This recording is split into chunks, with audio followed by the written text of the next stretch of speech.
Ladies and gentlemen, welcome to the Sober Swole podcast. My name is Jake Howard. And I go by DJ Swirl. What's up? Tonight, this episode is brought to you by Royalty Nutrition. And to help me out with that is Warhorse. Hey, it's Warhorse. Do you want your workouts to look like this? Or do you want your workouts to slay?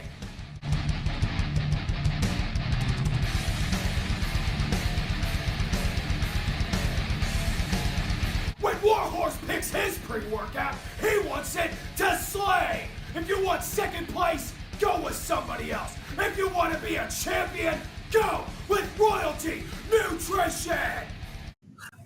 That's right, ladies and gentlemen. You know, one of these days I'm going to get that right. I'm not going to. What happened? What happened? Oh, because the live stream started playing on my computer. Gotcha. That's right, ladies and gentlemen.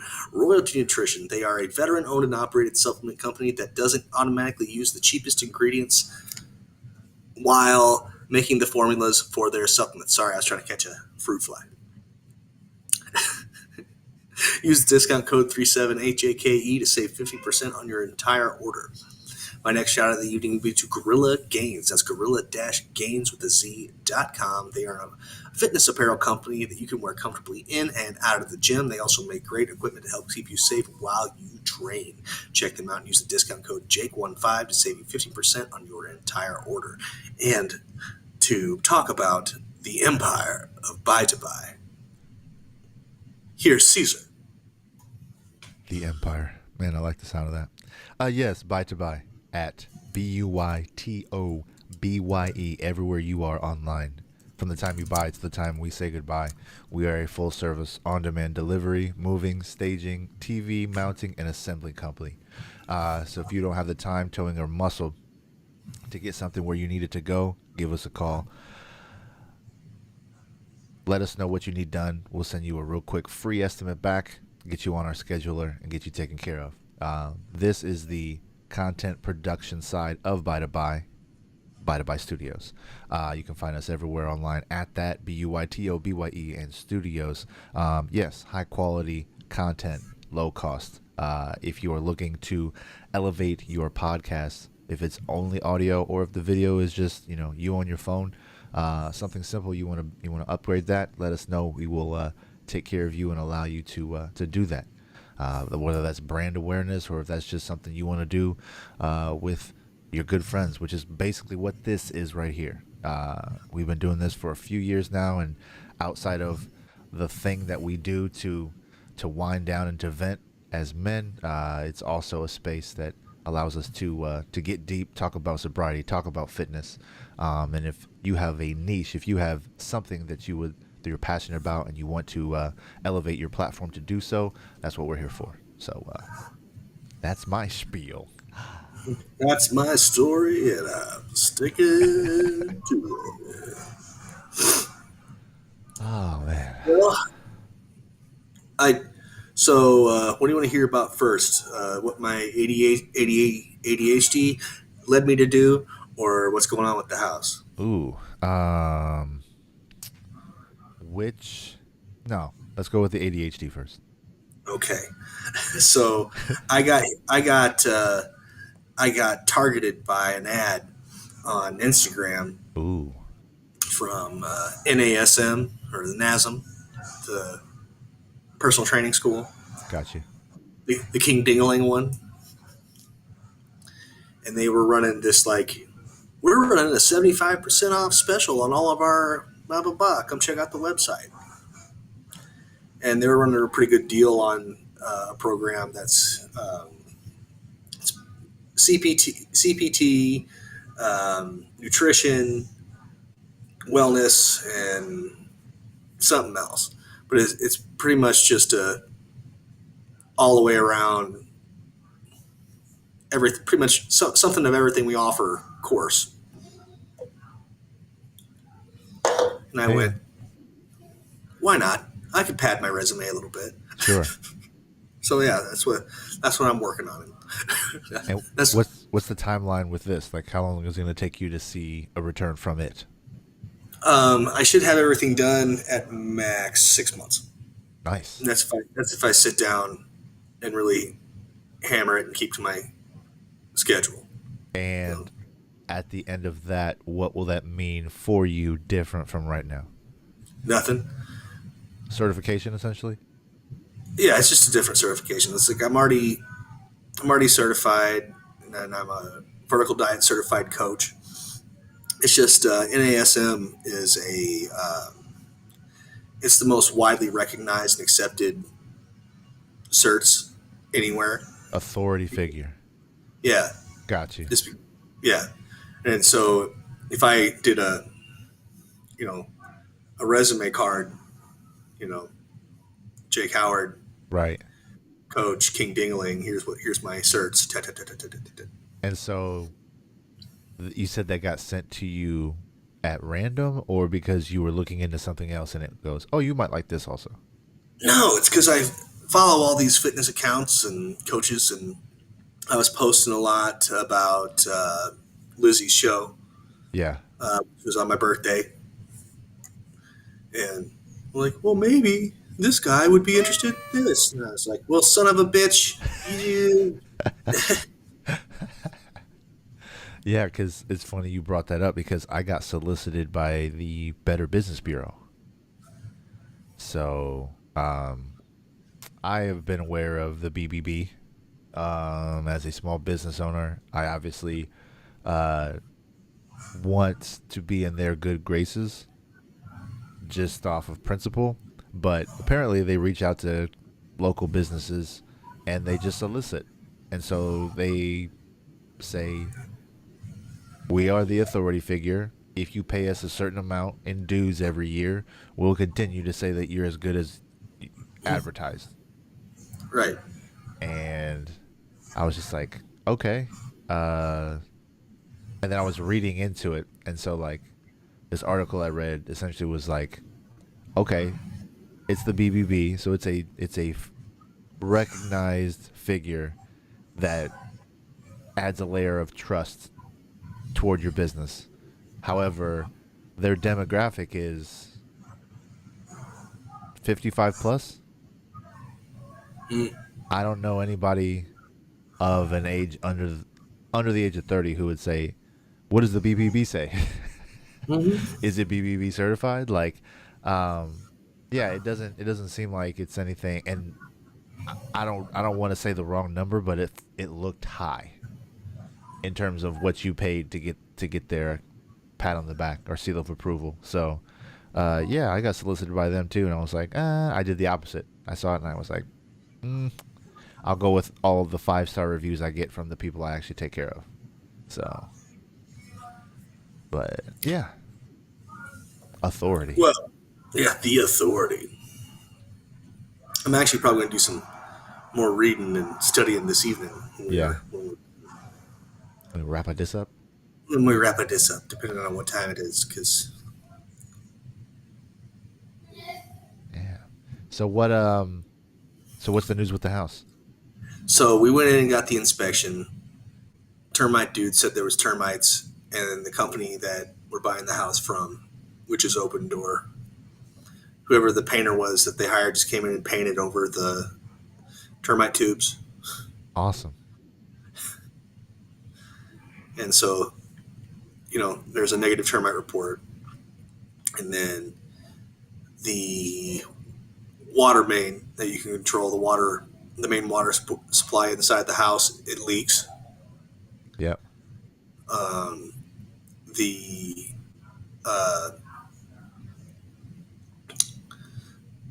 so it's pretty cool. Upstairs, there's the big master bedroom, and then there's like another master with a smaller bathroom in it. Gotcha. Okay, so the smaller one, its toilet doesn't fill up with water. Because of the Even- leak? No, Ah. no. Like, water's on, everything should be going there. It's not. Yeah. Yeah, it's weird to So me that, whenever an appraisal or an inspection process starts, because it's like a car, man. There's always something wrong with it. oh yeah, There's and always like something that needs to taken care of. that's a pretty big one. And so, what does that mean Because for the process? well, so we have a list of stuff that we are asking them to take care of before we take full ownership of the house. Right. Oh, the air conditioners are one of them. Okay. So it's a 2 AC unit house, and 7 one bedrooms. AC, Makes sense. yeah, and one AC unit's pushing like 40-degree air out of it. Yeah. And the other one's pushing like 80. Yikes. Like even when everything's like leveled. Gotcha. So the guy was like, "This is wrong. Something the it's something's not right. This one's running too hard, and this one's not running." Yeah. It's cool. And we had two companies go out and look at them, and they both said replace these units. Oof. So we sent a request to them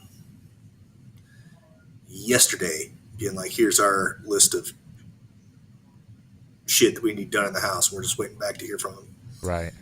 And then I'm going to sneak in at some point tomorrow and get measurements of where all the appliances go, so I can get new and shiny appliances delivered when we're moving all of our stuff into the house. Very nice. So, has this altered the timeline No, for the move date? Very good. nope. Good. Because that's set in stone. The move date is what it is. But if they, so there's,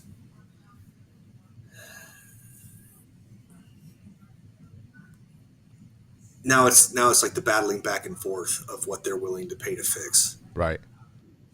because it's either you take and fix all of this or some of it, or we back out. Sure. And then we'd lose like the escrow money or something on it, Yeah, the earnest money. the earnest money. Yeah, but we're signing a $510,000 mortgage. No doubt. Like, No doubt. so would you like this money or this money? Yeah. Like, Yeah. Yeah. Speaking of my process with the house, we signed an offer yesterday.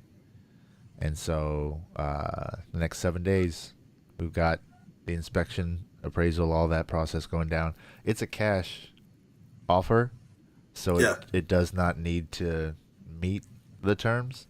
And they're offering less than what Zillow says the market is. So we feel confident going into it. And since the buyer is an investment company and not a private buyer, their intention is to have tenants anyway. So we plan to rent back our own property, our current property, obviously at an exploded price. But yeah, we get to liquidate our equity. So it's like, so in terms of like just our creditors or people we're in debt to, like, it's like, would you prefer we go bankrupt and you don't get anything, or would you rather be patient and then get paid in full? Because the whole process is ultimately going to allow us to not only continue our situation and what we've got going on right now, but it's also going to allow us to have some extra coin in the bank to make to make some moves. So yeah, man, it's a good, we're heading in the right direction. I just got my, and of course in this process, my actual my loan, our first mortgage got sold to another company, and so their onboarding process did not finish until today. So today was the first time I had an opportunity to go through and try and get and start building that rapport with this company I'm probably not going to need to know the name of in 2 weeks. So, yeah, it's all a weird transition, a lot of randomness. I had to get a clue report. Are you familiar with that? Clue. It's an acronym. But essentially it just says if you have any title liens or anything against your property, which we probably do because we don't have an HOA, but we've gotten City of Mesa no letters. So, but that balance is not too big. But yeah, the report, it's like LexisNexis will give you a free one. And so as the buyer, that might be something you need at some point, and they can pull it for you. But if you do it yourself, you know exactly what it says. So, so if it says that I owe somebody money, and in order for me to sell my property, I have to clear that debt or get their permission to sell it in order to pay them back. And so this clue report will tell me what that means. So, but yeah, it's something that has to be done for this process. So I submitted my application today, and yeah, as soon as I get that in, then it goes to my realtor, then they start doing the stuff that they do for the money they make. So fun times, a lot of adulting. Yeah, dude. So, and a lot I of don't adulting that trigonometry didn't prepare me for. yeah, dude. I don't understand why this is so difficult too. Like, I understand it's, you know, what I'd like to buy is your home. Okay. Yeah. Well, in order for me to buy your home, this has to get fixed. Okay. But that should be it. Yeah. But again, so like the process with the title companies, they want to make sure that if any given moment your mortgage was reassigned to a different lender, it has to be reported, and that chain of custody essentially has to be correct. So like the good part with crypto, with blockchain in general, right? There is a there is a master ledger that a group of other authority figures, or you know, the little points, that they all have the same ledger, right? So they all agree. So it has high level security. Most of the stuff that goes on with trustees to this day is still done with paper,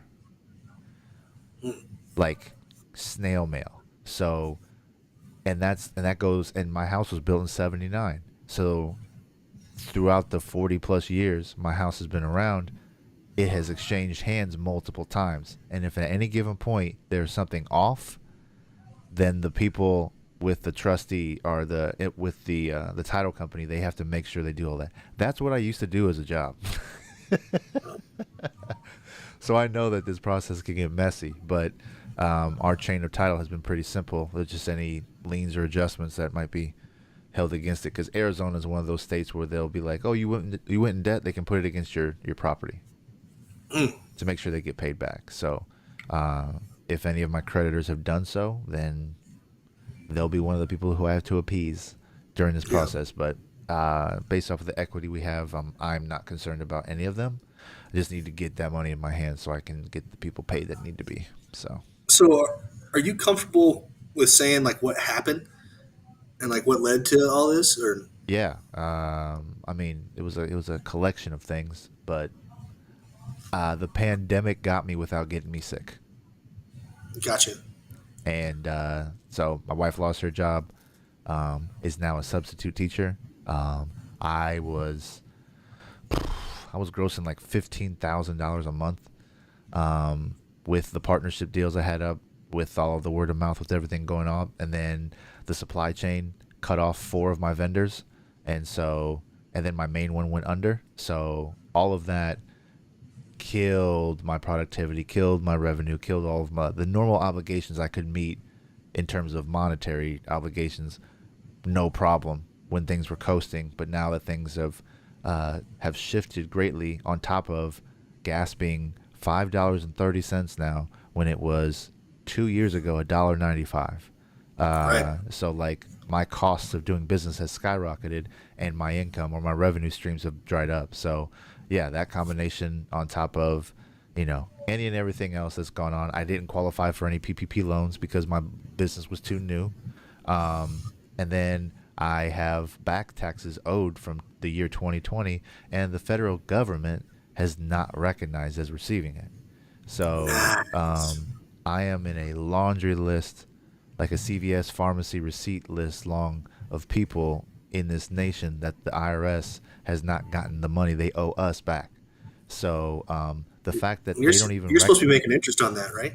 I don't know what that means, man. All I know is that there are databases within each state and city that say, here's unclaimed money, and after so much time has passed, people can go at it like strangers if they find it right.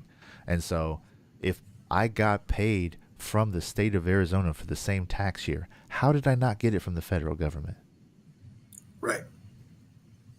Do they not talk to one another? Like, how does that work? Um, Because I know I've done my taxes through TurboTax for the last 12 years myself. And every year when I do my federal taxes, that's what you start with, and then it transfers all of your information for you with a click of a button. So you don't have to re-enter all the same figures, right? No big deal. Right. That doesn't work in reverse? Like, what the fuck? So, yeah, man, I don't know. I've been doing it myself, so I don't have a tax professional or any of that. But now I've got to then chase my own money and make sure that some random person doesn't come across it. Oh, yeah, I also got hacked, and some people stole some money and bought crypto with it last year, too. That happened as well. So, yeah, hardship on top of hardship on top of hardship. So that's why going into all of my conversations with my lenders, I feel very confident because, one, I used to do their job, and two, I qualify for multiple hardships. So it's what happens, man. But that's why we made the decision to invest in a house in our 20s so we could live off that interest at some point or off of that equity, and that's what we're about to do. So it's, and again, like I said, with gas price, with the price of food, with the price of living just skyrocketing everywhere, it's like, do we continue to struggle and hope that we overcome our situation, or do we liquidate the investment we made and make sure that we're good while we continue? Because we're good. Like, we're like, based off of what my demand is now for my work and my wife's, we're good. We at least break even. And that's in spite of everything that has happened. And we still have the motivation to pursue this and more things. And so I talk to my mom all the time, and she goes, you sound, she goes, you're looking at it from the positive side. And I'm like, in terms of sobriety, how else am I supposed to look at it? right. Like do I complain about the federal government fucking over its taxpayer? Like, do I complain about an illness I never got? Do I complain about, companies understanding the bottom line, and so my wife lost her job as a result of not her performance, but because the company wanted to stay afloat in the midst of a pandemic? So it was like all of these things were out of my control. I had no direct influence in a lot of the things that fell on my plate. So I cannot look at it from the negative. What I can do then is look at it and keep repeating that phrase in my head. The merit of a man isn't when things are good. It's in, times of turbulence, times of trouble. And so the last 2 years have been pretty fucking turbulent. So for me to come out of this on a positive note with a positive attitude, being a realist at heart, like, I can't look at it as anything else than what it is. So There you go. that's where I bees, man. Like I said, a lot of adulting. And being a parent now, bro, like, I am so hypercritical of, like, education now. So it's like, I'm looking at, like, my wife we were talking earlier about the extracurriculars that our girls are going to start doing, and it's like, I'm going to be very particular on what they get access to, because I want them to be able to fend for themselves. I don't want them to have to rely on somebody. I want my kids to be able to do their taxes when they're 18. Like, that would be dope, man. Are you kidding me? Especially since it's all automated and most of it's done with a service and a chat someone on chat line on standby. So it's like, they just need to know the fundamentals of how to make things work and to understand what things are. And my girls love to learn already. So it's like, they already have the seeds planted. So Well, that was our issue let's make with them go. that was our that was our big issue with that Lutheran school the kids were going to when I first moved out here. And private school, uniform, Christian school, Right. supposedly the standard of education is better, right? Yeah.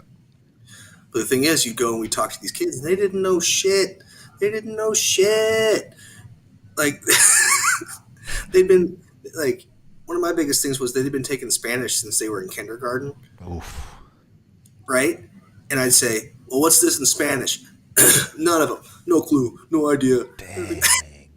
But like it's just stuff like that, and it was like, well, see, and they had a thing too. It was like they had, because it was a Christian school, so they had like Bible class. Yep. So, like, I know a thing or two about the old Bible. I was like, well, tell me whatever you learned today. What's your verse of the week or whatever? Yeah. I don't know. Yep. What? Like, you have it written down on this paper? Oh, I haven't even looked at it. Like And they'd have like A's in the class, and like it is an accepted bare minimum. they did like. Oh, man. Well, it was Scarlett was getting ready to go into like sixth grade and didn't know her multiplication table. Yeah. Remember the sheet of paper with the multiplication table? I fucking I love was like, that thing, bro. I understand memorizing that's nonsense for most people, but like, like at least part of it, and like nothing. Jeez. And Mila, she's a AB student no matter where she goes because she's a people pleaser, so Yep. she'll do the work. But like even like in just talking to her, and she'd be like, okay, kid, all right, we gotta do something. Yeah. Like that was the first thing I think we us in this house, and then their father like agreed on. It's like we have to do something because we're not about to send dummies out into the world. Hey, you guys agreeing on anything is a good place to be. You know what? We went and had dinner with him last week. Me, Brittany, all three big kids, and Ruthie and Marley. We went and had dinner. Yeah. Solid? Solid evening. Where we at? According, Stepdads unite. dude, according to him, he's been seeing a mental health professional, looking into making right steps to not be a dick. Yeah. Like the last few times that he and I have seen each other has been laughy jokies. Good, man. Like we went to Milo's volleyball stuff last Saturday, and I sat down right next to him. We just fucking shot the shit. How's that feel, man? Well, I'm cool with it, dude. That's my whole thing. It's like my whole position has always been. This is Don't my get in wife. each other's way. Yeah. Yeah, this is my wife. I've got her back 100%. I do not want to hate this man. Yep. This is my stepchildren's father, who is actively in their life. It is not my. I do not want to. I do not want to be openly disrespectful. I do not want to. Make the kids feel like I'm stealing their dad's position or whatever. Right. Like there's a lot of complicated stuff, and my whole thing is if he and Brittany can get along, that's all I give a shit about, man. Yep. Because it's for the benefit of the kids at the end of the day. Like, they can't be going back and forth between two houses where you got, their parents talking about how much they hate the other one all the time. It's just not good. Yeah. Can't do it. Like, so I mean, it was. I applaud him because he asked us to go out to dinner. So as a matter, like he swallowed a lot of his pride. That was a big deal. Yeah. So hopefully everything stays good. I'm sure there'll be more bumps in the road as we go. It is what it is. Sure. But like, pleasantly here's to hope- surprised. here's to hoping that things stay just good. That's awesome, man. No, I'm happy. I'm happy for that. Cause yeah, the pettiness is very easy to reach into. Mhm. So yeah, the idea that Well, that's one less thing you have to worry about is really good. let's see. It used to be like he'd like whenever one of the my kids would be there at the event or whatever, he'd turn his nose up at Yeah, my kid. I But remember that. now he acknowledges and says hello, Yeah, and if Ruth runs up and says something to him, he'll oh yeah, like it's like thank you, man, that's yeah, cool, yeah. thanks. I mean, as a father, you're like thank you for acknowledging my child. I do appreciate that. No doubt. And it's the bare Especially when you minimum. don't have to. Yeah, Yes, yes. The bare minimum makes both of your lives so much easier. right. And talking about like education and all that, like I start looking at how we are programmed or conditioned to learn, and it's like it reminds me of amusement rides. Like you have that sign, you must be this tall to ride, right? I look at now the normal education, no post, no college, no extra, 0 to 18. Like that is, you must be this learned to function, right? It's like it's the bare minimum for us to be able to get by, while also encouraging us to be okay with not pursuing further education and just being a dumb asset that they make money off of the rest of their life. Like it's crazy, bro. And it doesn't take a whole lot to get to that point, to thinking like that. But you see how people grown, and it's like I was working on a post. And I didn't finish it, I don't think, but it was something to the age to the effect of growing older and aging are two completely different things. And like that cliche, age like a fine wine, is it though? Because with people, they don't age like fine wine, bro. You gotta keep learning. You gotta adapt and overcome, because shit changes real fast. So Yes, it does. I don't know, man. I'm just tired of feeling like people don't try. And the biggest thing with just automation and where everything is going with AI, and people put their entire identities into what they do and not who they are. Yeah. If that's the case, you're no better than a robot. You're just something that clocks in, clocks out, and feeds the machine. That's what the robots. That's what they want to be able to do. And the only difference between, if that's what you boil it down to, the only difference between you and AI is benefits. And any business worth its salt is not going to choose you and your benefits, because you cost more.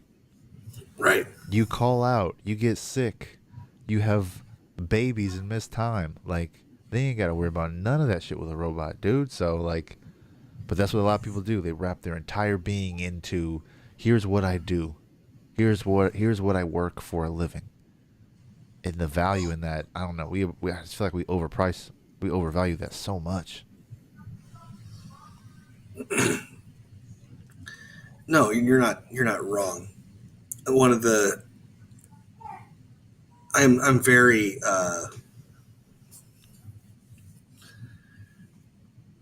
I'm very like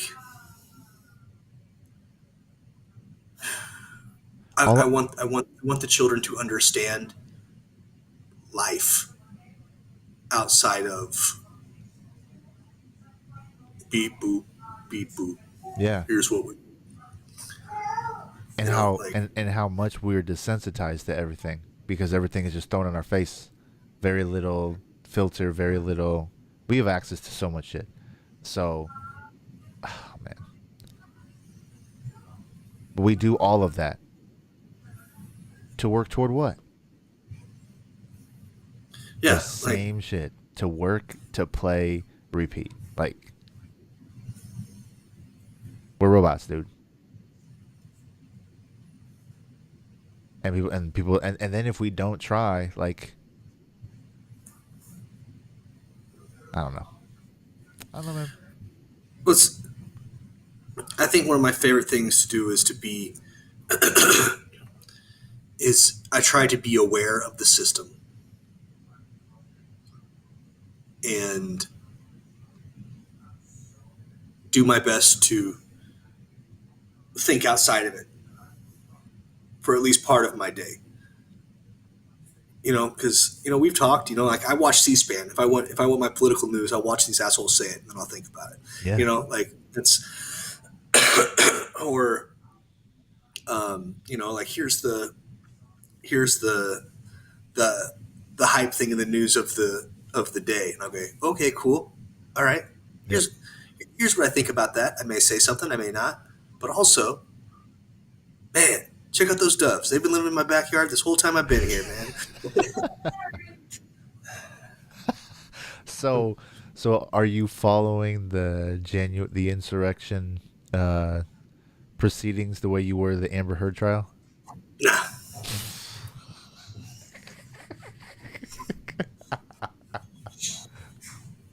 But they're on, right?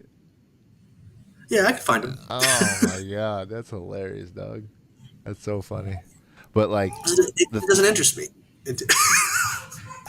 Yeah, it doesn't. It doesn't. wow. I don't give a shit. People were fucking assholes. People may or may not have incited it. Fucking whatever. Like the only person that died was someone that was blatantly trying to break through something and was told to get down repeatedly and then didn't. So she caught one. Sorry for you. No, there were multiple people who died, and several of them died as a result of the trauma from that day. So, like, but it's easy to let them just get swept under the obnoxiousness of going into a government building and smearing shit on the walls. Like, I think what? more government buildings should have shit smeared on the walls, to be honest. But But again, it depends on what the bare minimum is, because I didn't. if you're going to try and break into the halls of Congress because your selected king of the next 4 years wasn't chosen, you're kind of a dick. So fuck yourself too. No, I but guess. these people are like these people are running. These people are winning office seats after the fact. Like they're seditionists who now hold public office, and that's crazy. That's craziness.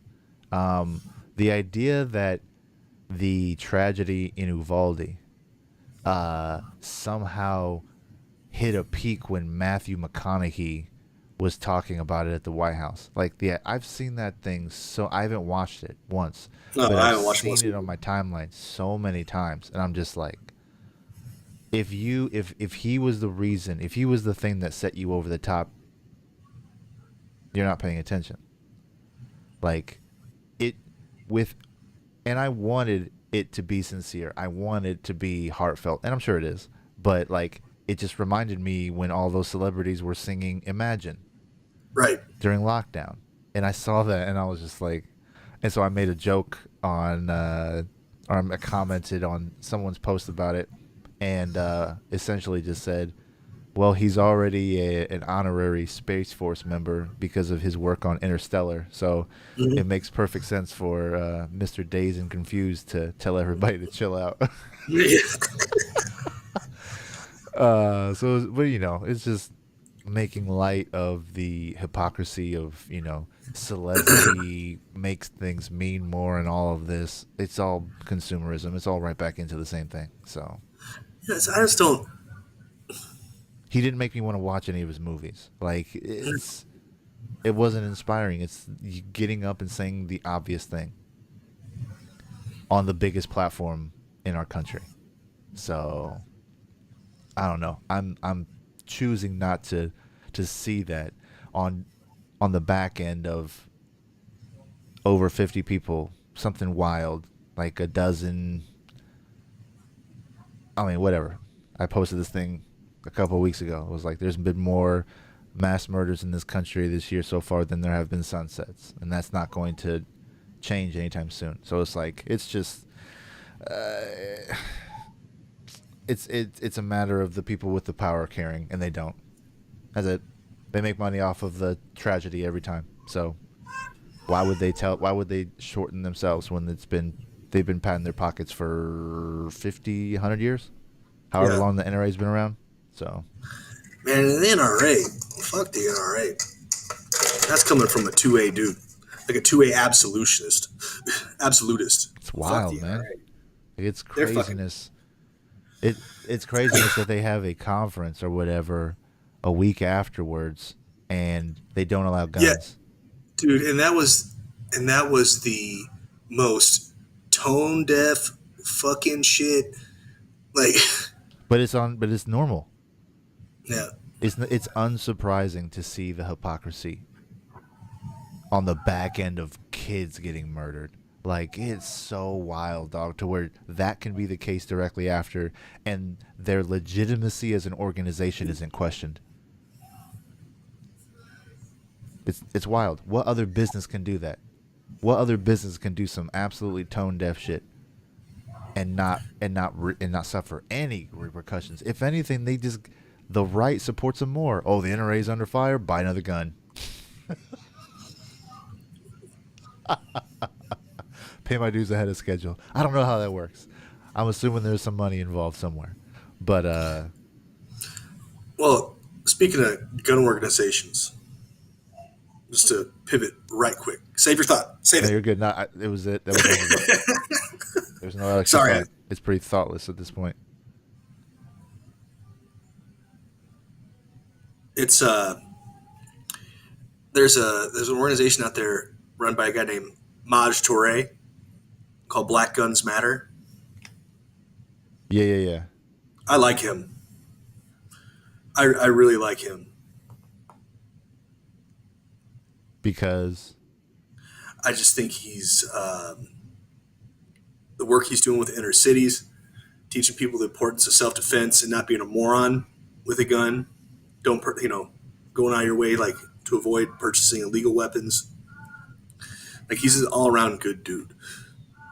But he's and it's something I agree with too. And it's honestly one of the Boogaloo boys that I follow, Magnus. He was the guy. Do you remember he was getting interviewed? He was the big bearded dude that had the LGBT plus flag on his flak jacket, kind of thing. And they're like, aren't you here because you're right wing and you want to stop the BLM riots? He's like, no, we're here holding security for the BLM riots. Right. Oh, like, okay. Yeah. like, no, we're here to make sure dumbasses don't fuck with these people rightfully protesting. Yeah. Like, stuff like that. Like, guys like that, I'm like, yeah. Exactly. Like, yeah. Like, I mean, and it goes back to at the time Governor Reagan being like, Black Panthers can't have guns. No, it wasn't Black Panthers can't have guns. It was, let's enact gun reform so black people can't have weapons. That's what it was. It was the exact. It was saying the quiet part out loud. Mm-hmm. It happened, and then what? The restriction was let go, or it expired in 2004 or something like that, and then you can just see the timeline of the explosion and violence. That was California. That was when he was the governor. But and then I think it was Clinton that did the thought it was automatic. Bush. It was Clinton who did the automatic rifle ban. Well, they did the Super Predator or whatever. Something like that, yeah. Yeah, he did the Predator. They did the Super Predator, and then Bush did no automatic because 2004. Okay. He served 2 terms, right? He did. Oh yes, he did. God. He was the last Republican president to serve 2 terms. Holy fuck. So yeah, but yeah, that's the issue, man. And the idea that Matthew McConaughey is getting more attention than the fact that Uvalde now has a bigger police presence than during the incident. Like, cops are flooding in from all different parts to protect, quote unquote, to protect the proceedings. Like, I didn't. Wow, bro. I didn't ask my boy what was up but he hit me up for my birthday. My boy, who's he's a Texas State Trooper. Yeah. And he hit me up, hey, bro, happy birthday. Yeah. Like, hey, man, thanks. How are you? And he's like, oh, I'm over here. And I didn't want to be like, doing what? Because he wasn't puffing his chest talking about how proud he was? No, he was just like, I don't want to be here. God damn. Like, reluctantly getting paid. No, that's the thing. Like I know him. I know him to his core. He's probably one of the most kind-hearted guys I've ever known. And he's one of those guys that's his job. But he was just like, this is where they wanted me to be, so here I am. I didn't, and then that's where I left it. So I didn't want to ask him what he was doing or what he was having to do, because I knew he was having a hard time with it as it was. So.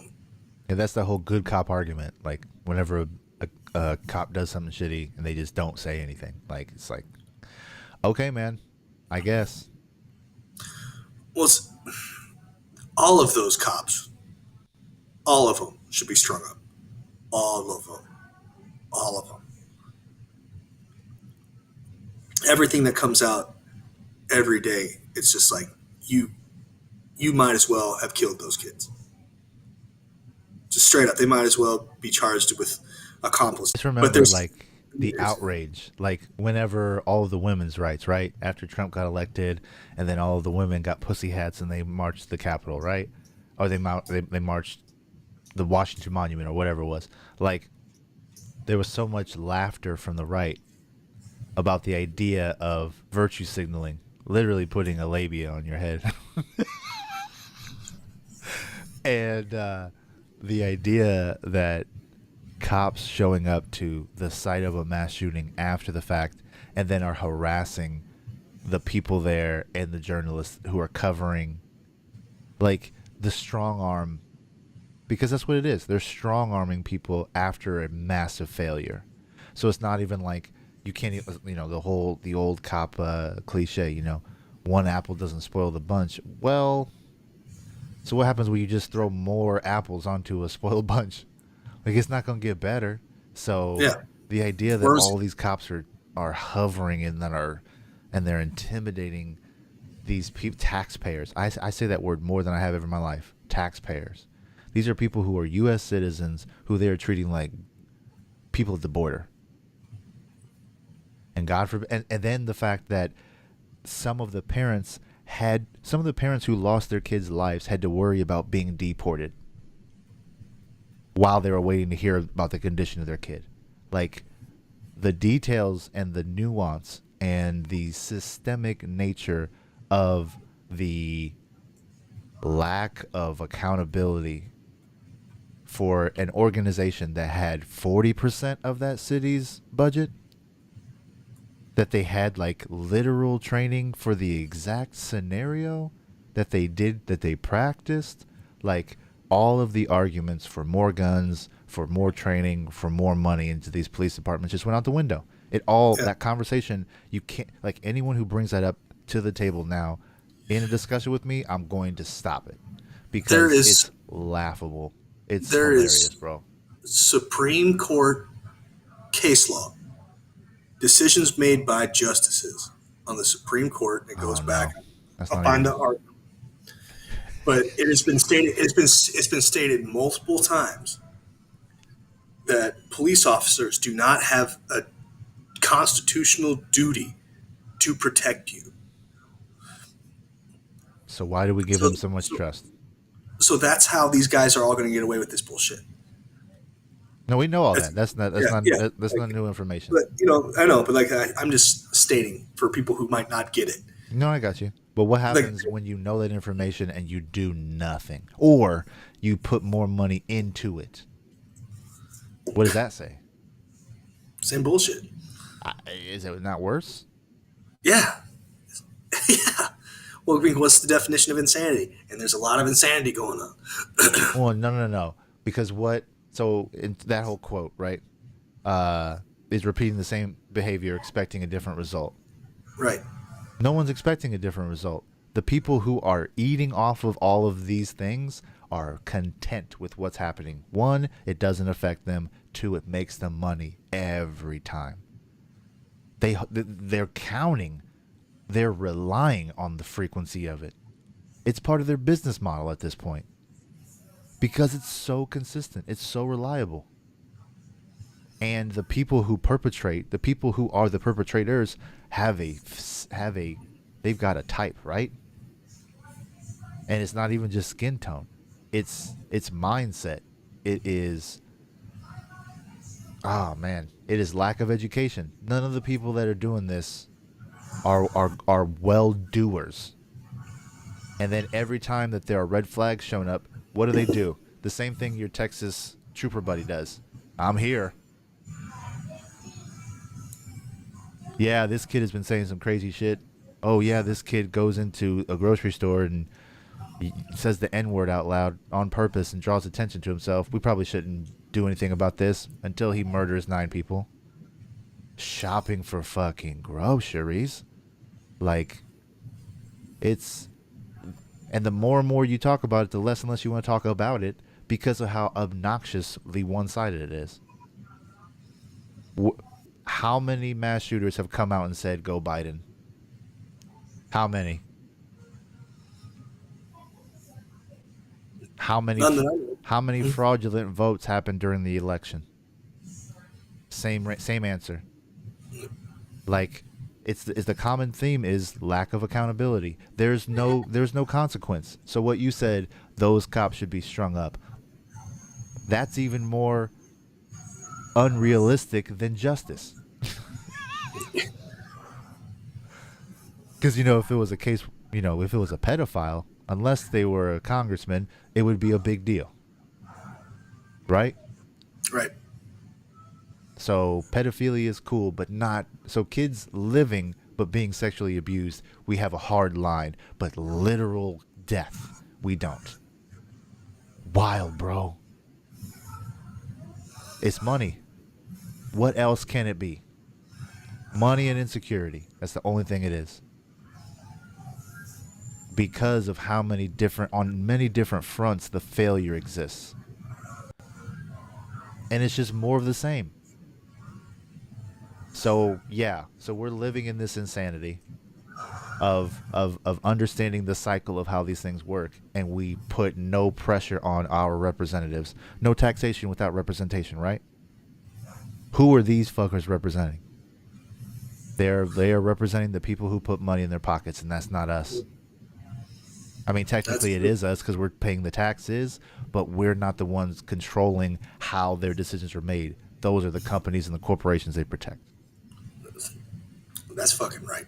So the entire revolution was based around us not being represented appropriately. Are we going to learn from our previous history? You want to repeat that behavior? Because I'm pretty sure things changed after we put our foot down and said we drew a line in the sand. And it's not even that big of a line, bro. I still want people to have guns. They just don't need ARs. They don't need weapons of war at a grocery store. There's no need. There's no need at all. There was a mom who got arrested, or she got detained, convinced someone to let her out of her cuffs, her cuffs, ran into the building, got her kids, and then got out. Yep. Unarmed. There is no conversation for automatic weapons, for elevated weapons of destruction. That's what you do. Those are things that are meant to damage. They're meant to cause damage. Yes. Have one on you. You don't need rounds on rounds on rounds within a week at 18. No need. There's no need to cause that damage, because the damage that is caused isn't with just the people who die. It's with us having this conversation over and over again. Getting tired of having this conversation over and over again. Because I don't know what's going to happen to me, bro, if that happens to one of my kids. I don't think I'll be around to be a part of that conversation, though. Yeah. I know that much. You'd be finding a whole new show to do, because I'd be gone. No, there would be I would have the first remote live stream from jail. Because, bro, what?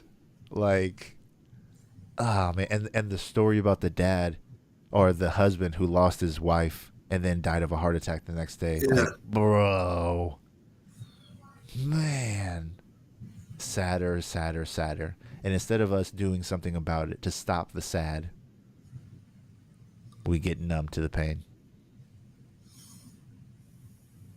The next thing, Matthew McConaughey talks about green sneakers. Everybody feels better about it. We move on.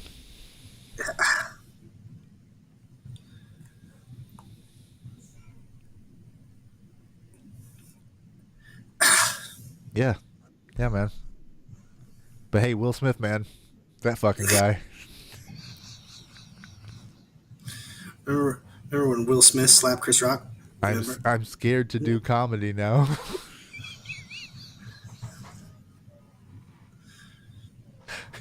The slippery slope of live show slappings that's going to happen as a result of this. Bro,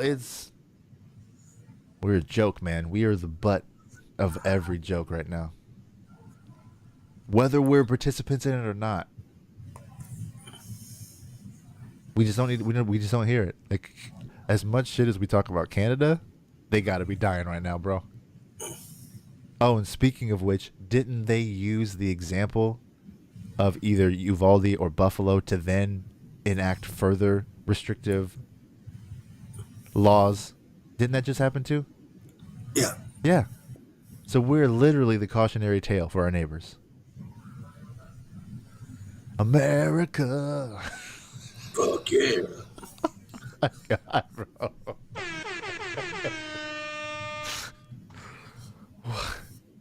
Oh, boy. And now I'm looking at the TV and it says 115 degrees tomorrow. Hell yeah. One more time. It's hell and it's turning into hell and hell is hot. Excited for July. Hey, my pool water's on point right now, though. I will say that. Well, no, because that was the whole thing when we were doing this whole shit with the house. And then Brittany's like, you got to be out of here before July, Oof. blah, blah, blah. And then we're moving first week of July. I'm like, fuck. Hey, man, I share your pain because I'm going to be a part of that. So, yeah, fuck times two. Yeah, we moved in.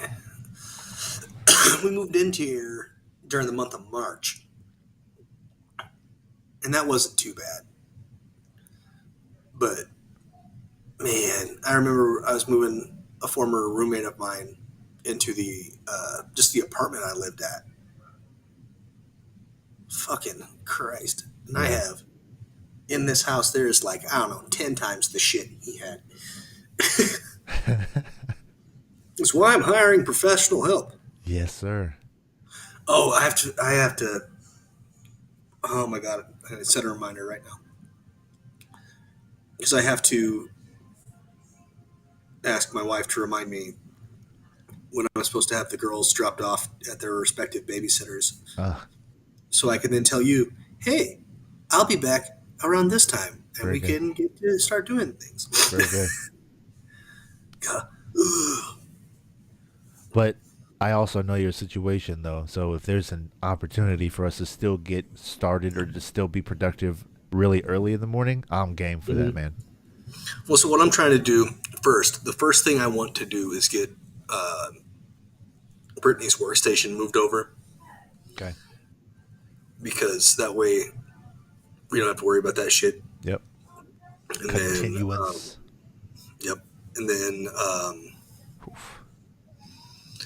I'll probably have to be on the second day that we're moving. Yeah. TBH. But yeah, I mean, if we can get all the big shit inside the house done first, and then we can worry about piddly dick stuff in my gym last. That'd be cool. Do you have a hitch on your SUV minivan? I do. Nope. But the seats all lay down flat. Okay, because I have my extra trailer, my utility trailer. So, I mean, it's like 1,200 pounds empty. So, I'm assuming if you have the opportunity to do that, it would be cool because we just stack all those boxes up on that, tie them all down, and get that in one fell swoop. I'll double check, but I'm pretty sure we don't. You don't? Okay.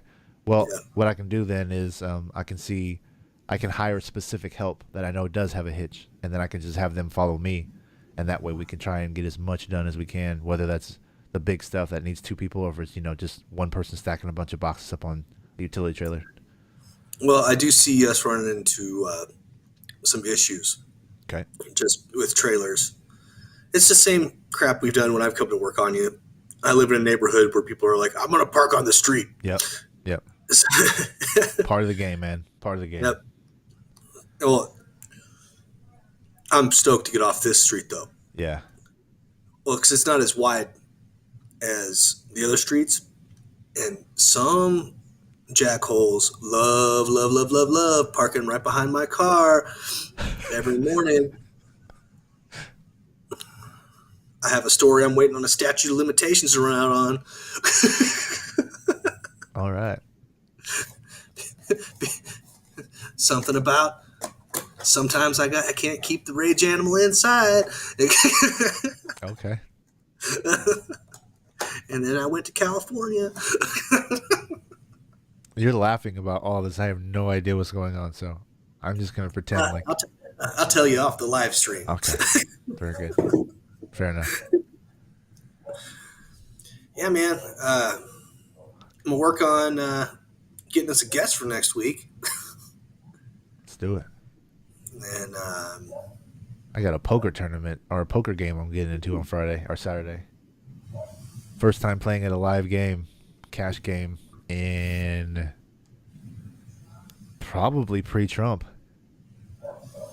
I don't think it's been at least 5 years. Yeah. So I'm rusty, but got the old butterflies. no, not at all. Which is weird because I've got, like, I can look over here. I've got a couple of poker books still that I could, gander over and just refresh, my approach. But, like, I'm just in a completely different mindset than I was at that time. Like, I put a whole lot more of wanting to be perceived as strong, whatever position that meant at the table. And so I would force hands. And I think that I'll have a lot more patience because I don't really care. Like, I don't really care if I'm folding all night. Like, I don't really care if I'm not making enough, a certain amount of money per hour. Like, I had a system to where if I wasn't operating at a certain whatever, I had to get out. I had to get out because it wasn't, on average, it didn't work out for me. But I have none of that going into this. I'm just like, hopefully catch up with people I haven't seen in a while and take their money. That's it. If I lose, big deal. If I lose, I lose. No, I've been wanting to play blackjack lately. Yeah. Oh, man. Speaking of that. Oh, shit. So Drake and I'm not sure if it was Da Baby or Lil Baby, but one of the babies, they were at this virtual poker table. It was just them at the table. 7 spots. They were playing $100,000 a hand. And so they're just doing this in their free time. Like they're in between things. And if you look on the bottom left corner, it shows what their money, like what their pot or what their bag is. $24 million. So anyway, the video I see is a hand, and so the dealer flops off over a 4. Anybody who plays blackjack, that's a good sign. And so the next card that comes over, face card. And so they're like, and so he stayed on all 7 hands. Didn't hit on any of them. And then, or maybe he hit on a couple of them, but he didn't bust. And so then he was just like, let them all go. He won every single hand. Dealer busted. Won $700,000 in one hand. And then was like, hey, let's find a lucky fan and give them 100,000 of this. Stupid, bro. Stupid. Outrageous. But dope. But amazing. because like the idea that you want to share that with somebody, and like we were talking about earlier, the negative publicity of someone trolling you or whatever, like the positive publicity he's gonna get off of the back end of that is well worth that 100K, man. Like that gesture is awesome. Well, see, he does shit like that, Drake. There was a video that was pretty popular that was going around. There was some lady doing like online gambling on Twitch, Ah, and he swung through and dropped her like 25K. damn. I was like, here you go. Dope. And then she lost it all. Oh no. Oh man, I gotta look for that. That's hilarious. That's sad but hilarious. Oh man. Yeah, I don't know. I'm not coming heavy with any kind of money to this poker game. I think maybe $60-$100 at the most. But it's also the first time I've played in Arizona since gambling is legal now. So like it was like taboo to have a house game. You felt dirty every time. Mm-hmm. Like you're riding dirty. So I remember, like in high school, guys were like, "Let's have poker night" or whatever. Yeah. I went to a couple of them. I was like, Well, there's levels, man. I know. There's people who like literally have cards and they say, "Bring your jar of change," and you play with quarters, right? Good time, whatever. And then nowadays you can just have Venmo. Just have everybody. The buy-in's $50. Everybody Venmo me $50. You get a chip. You get your place at the table, and they bring official chips that represent the right dollar amount, and then you play until either someone wins it all or everybody agrees to stop. So I got to the point where I had my own nice set of chips, card. I have a card folder, I think, in the closet still, or shuffler. So like, yeah, I had a nice felt table. It was pretty official. And it got to the point to where people stopped wanting to play with me. So I think I was decent, but actually the last time I did play was virtually.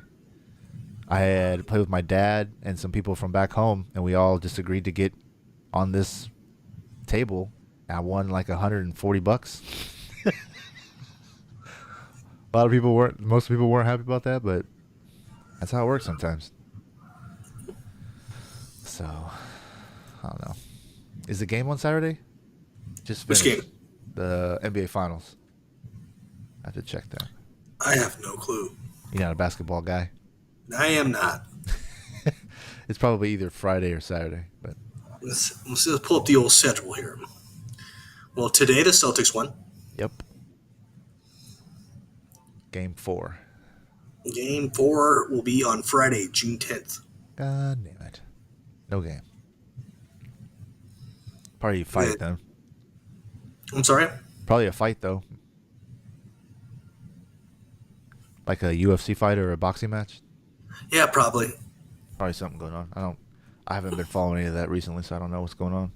Oh, man. All right. Unless there's... I've been adulting really fucking hard recently, so Yeah, dude. Unless there's a fight that I really, really want to see, and there really hasn't been in a while, and that goes for boxing or UFC. I don't care. yeah. And basketball, even if let's say the Bulls somehow pull off some magic and they're in the finals again, I'd probably be like, oh, cool. That'd be the end But of it. only by name association. Yeah, man, I haven't really followed basketball in at least 20 years. At least. Basketball And is that's one not- of the few things that I've watched more basketball this year only because my friend hooked me up with his access, and so I get the games. That's really the only reason why, to be honest. Yeah, I can't get into the games. I don't know. It's just not my sport. But I mean, go whoever you want to win. Oh, that's hilarious.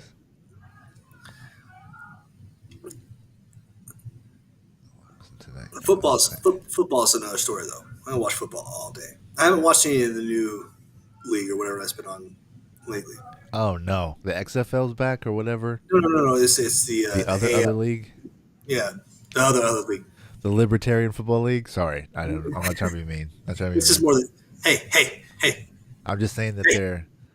they're underrepresented. That's all I mean by that. Well, I don't know. I think this XFL revamp might stick just because old Dwayne's smart. Yeah, Dwayne is smart and he's got some pull. Hmm.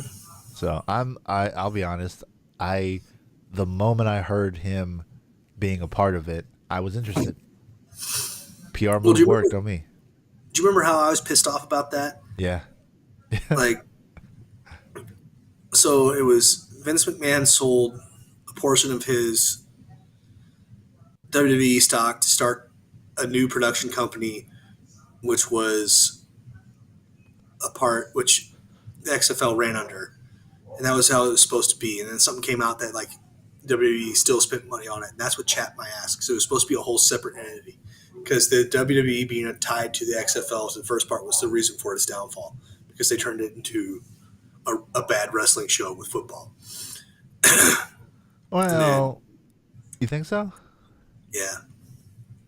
I mean, I 'Cause- just remember there was a guy who his name was He Hate Me. Yeah, and then he went on and had a pretty good career in the NFL after that. But No, but just the fact that He Hate Me was on his jersey, like that. I'll be honest, that was a turnoff to me. I'm like, what the? Why? yeah, It was a caricature of football for the sake of getting attention, and then it was a real football game. Like it was it weird. was a bad wrestling show with football. Yeah. That's what I mean. It was a bad wrestling show with football. And then it was that day and age where like, then we got cheerleaders with their tits out. Oh yeah.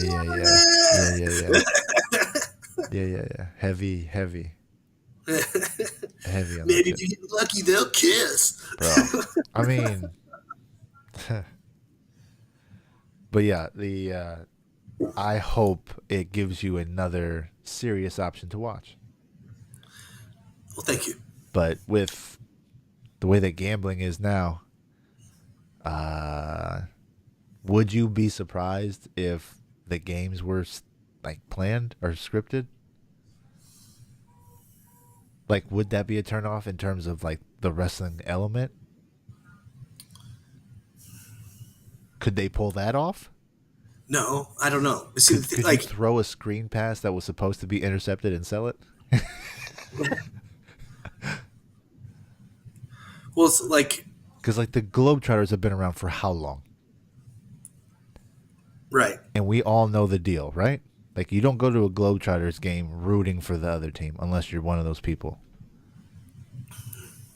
If, You go and you expect to see the Globetrotters do work oh yeah, and be entertained in the process. Like that, shouldn't that be the XFL? Shouldn't it be scripted like wrestling, but prepared and presented really well so it's believable?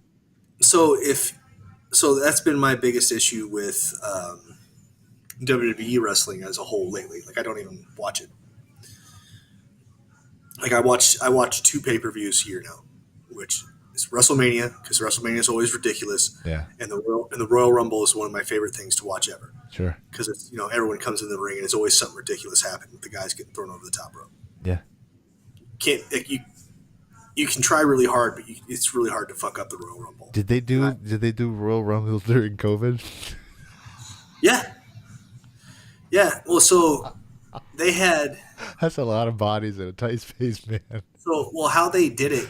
How they did it was all the wrestlers, unless they were like, stick it in your ass, they all had to be in like a bubble, kind of like what the NFL, kind of like what the NBA did. Gotcha. And No, that's all you got to say. That's perfect. and if you I get left, then if you left, you had to come back and quarantine and get Yep. your test. Yeah. They did it right. But yeah, and then they still did live shows. Oh, they definitely did that in Florida on purpose so they could do it right. Well, no, but there wasn't a crowd. There wasn't a crowd. No, they said right. That's right.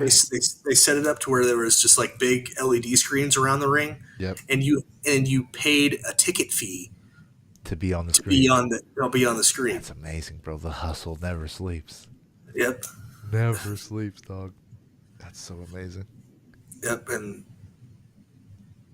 I actually watched one of the worst pay-per-views of my life during that time. One of the worst main events of my life during that time. I'm sorry, man. So, I didn't mean to bring that up. no, you're cool. Because now I'm going to tell you the story. So Gotcha. Roman Reigns' cousin is, I can't remember his real name off the top of my head, but I'm not supposed to say it because I'm not in the business. Sure. He's The Rock's cousin, and he's currently the Universal Champion. Who's this? His name's Roman Reigns, and he's actually The Rock's cousin. Did you see my post earlier? My story? No. I have a just a little reel on my story, and it's like a 2-year-old who's like front row at the wrestling Oh match. yeah. Is that him? Yeah. That is him. Okay, I thought so. Go ahead. I'm sorry. Yeah, so he's The Rock's cousin.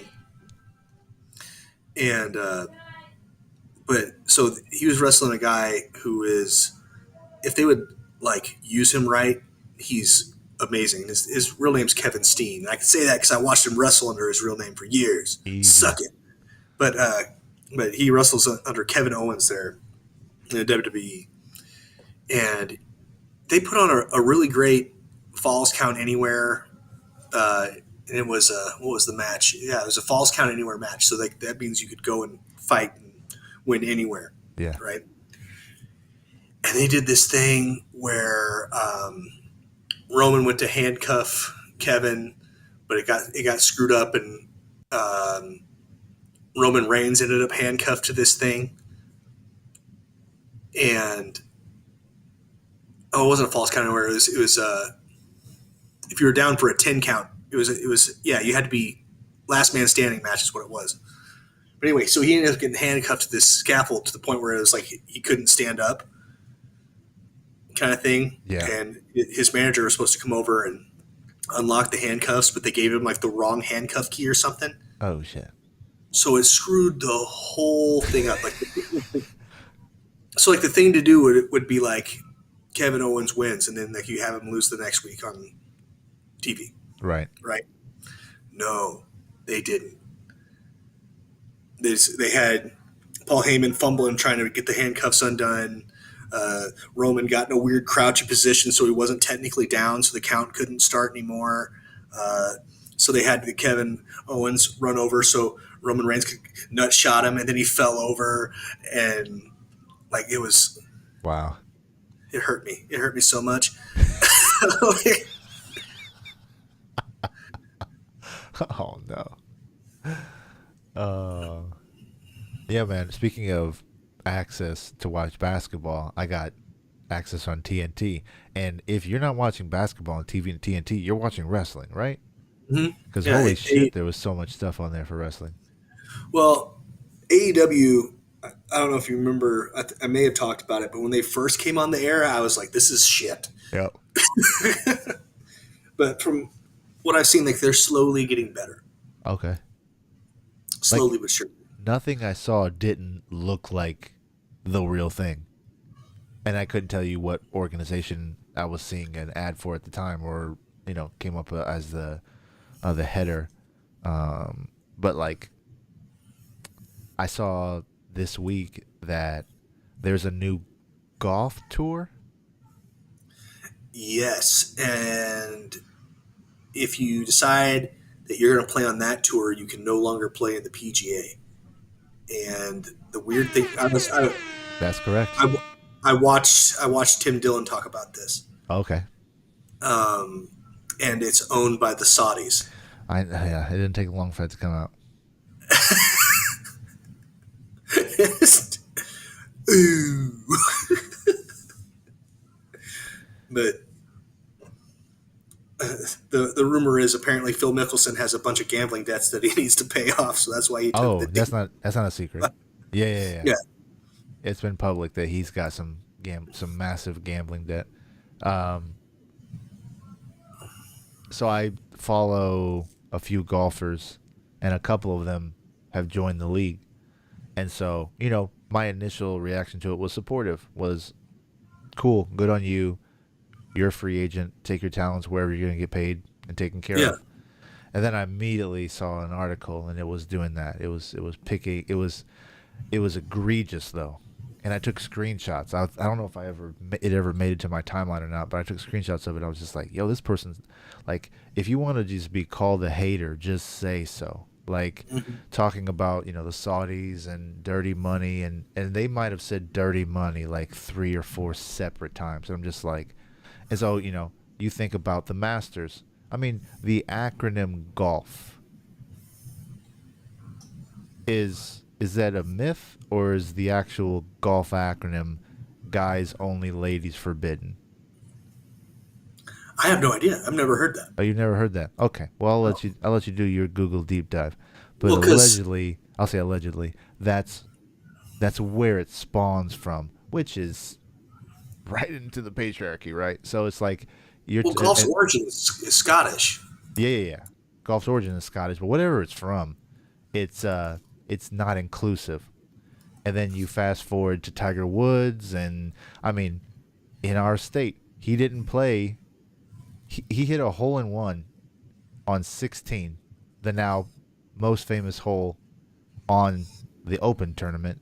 I don't know if it's on the tour, but the 16th hole is legendary now, and he hit a hole in one and then didn't come back because someone threw like a raccoon, a coon hat, and was being racist. Like, and so the idea that Saudi money is any better or worse than American blood money, or the racist ties, or however that spawns from, just because they're okay talking about that, like it's such a weird, the pot calling the kettle black or whatever.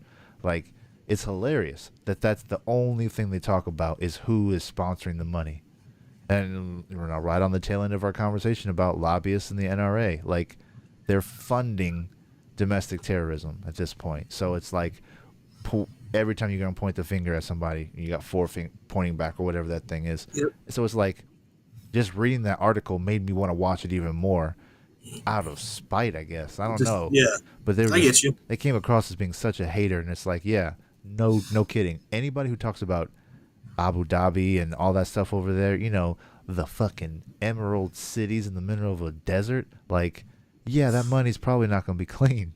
So, but anybody and their mom who's of any kind of level of stature, they're going to be over there, or in Dubai or whatever. So, like, yeah, it's everything always gets muddled when you start talking about power and influence. It's always going to get messy. It's just, whether it affects you or it's on your team.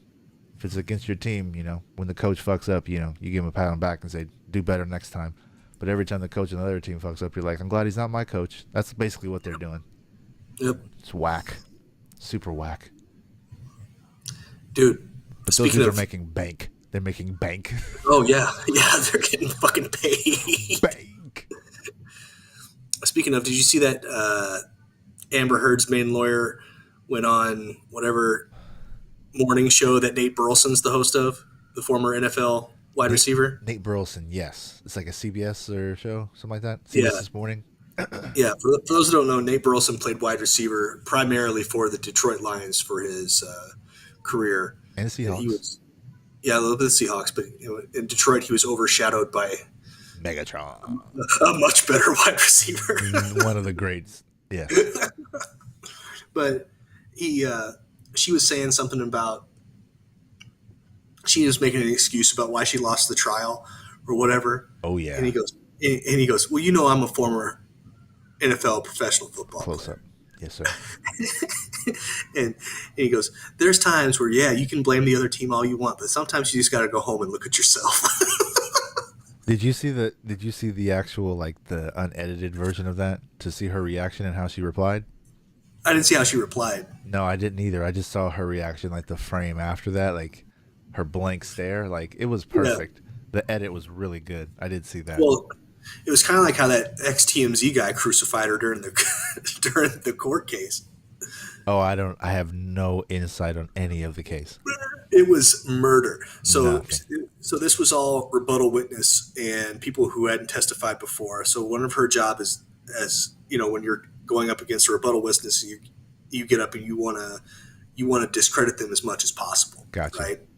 So this guy came up and she was like, "You saw this was on TV, and you wanted your 15 minutes of fame."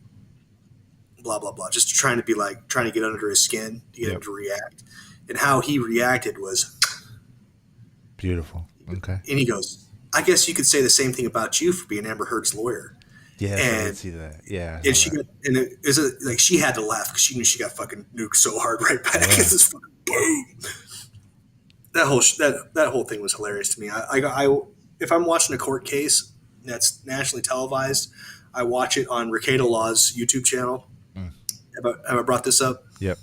So he's a lawyer out in Minnesota, but he and all his lawyer friends will get together on a live stream and just talk shit about everybody in the court case. So They'll it's talk about, basically, what is that?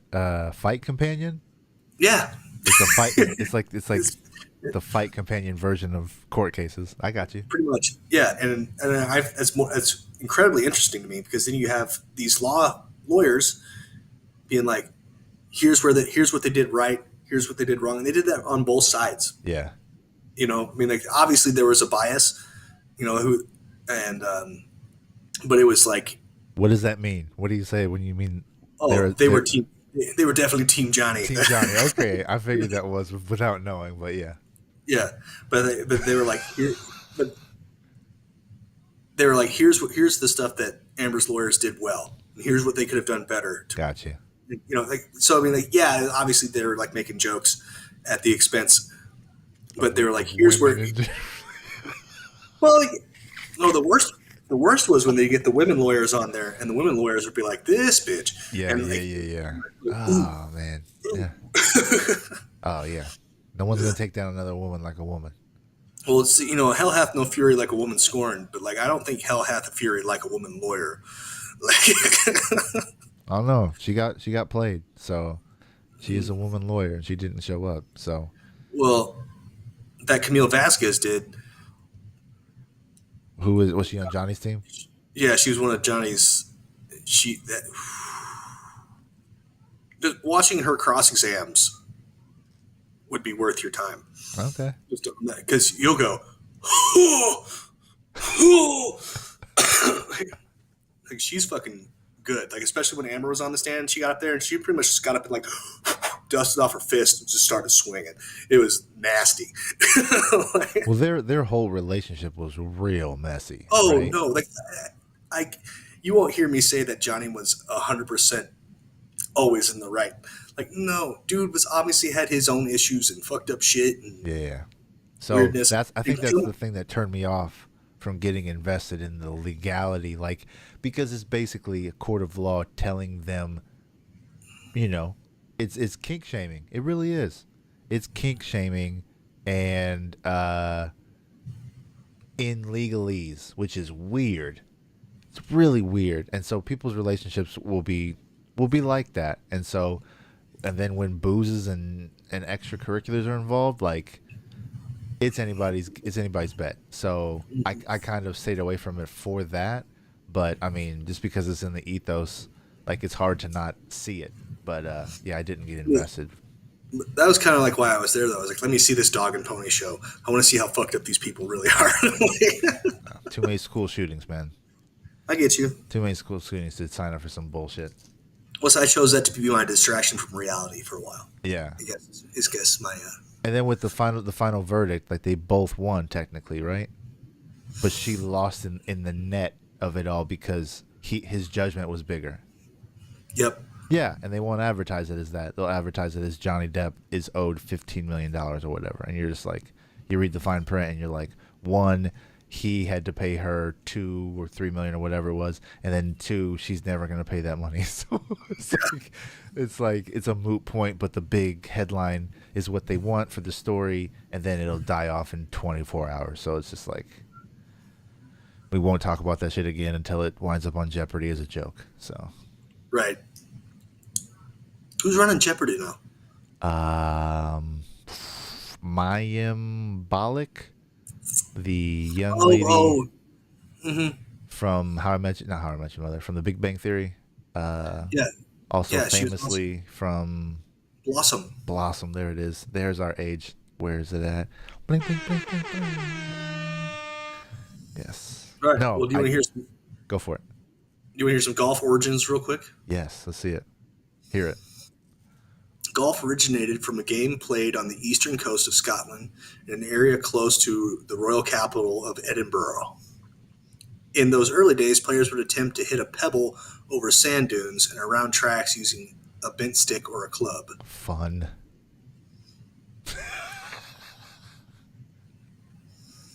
Yeah, see, That the nation's enthusiastic pursuit of golf, however, led to many to neglect their military training, so much that the Scottish Parliament of King James II banned the sport in 1457 because they were golfing too much. instead of training for war. Yes. I'm They just fuck here. your war. I'm just here, man. Man, fuck your war. I'm hitting some pebbles with my stick. Oh, bro. You want me to go stab this dude? How about you see how far I can hit this rock? Yeah. See how far I can drive this pebble? All right, let's see. How do you History of putt golf. pebbles? Damn. Golf name origins. Let's see. From USGA.org, the word golf is not an acronym for anything. Rather, it derives linguistically from the Dutch word kolf, meaning simply club. Yikes. Yeah, they gotta go back to some fucking obscure shit. But look that up. Thanks. Just look up guys only, ladies forbidden and see what comes up. No. I'm not typing Oh, that. my bad. Hold on. Pause. Let's let me solo this out. Let me retract that previous statement and let me say I'm not subscribing you to say that or to look that up, but I'm just saying if you look that up, you will come across, aside from the distractions, you will likely come across what I think or I hope is not like one of the things we heard about when we were little and it wasn't true, but we believed it because we didn't have any, way to disprove it. But yeah, be careful. No, you type that in. I don't. You'll be seeing some stuff. No, if I had my iPad here, I would do it. I can't do it while we're on here because it'll mess it up. Not to kink shame. Well played. Oh man, dude, that reminds me of. So in high school, like skateboarding was the big thing, Yep. and we used to convince kids because I fell for it too, because we all fell for it. Yeah. But it was, yeah, man, you got to go to this website because we're all young and innocent and don't know anything. But it was like, oh no, they have like great deals on decks and like everything you need. You need like trucks and wheels and everything. Like your bearings are like everything's great there. The prices are great. Ships right to your house. And like, well, what's the website? And it was scatlovers.com. Gotcha. And for those of you who don't know, scat is poop. Yep. And scatlovers.com was a website of the adult nature involving poop.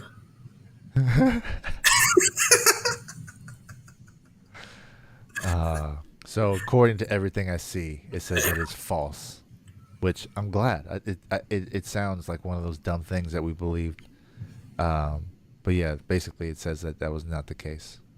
And it had to do with the club thing, but they, it's like Trump and Drumpf or whatever his other name was that didn't sell as well. But yeah, Kolf.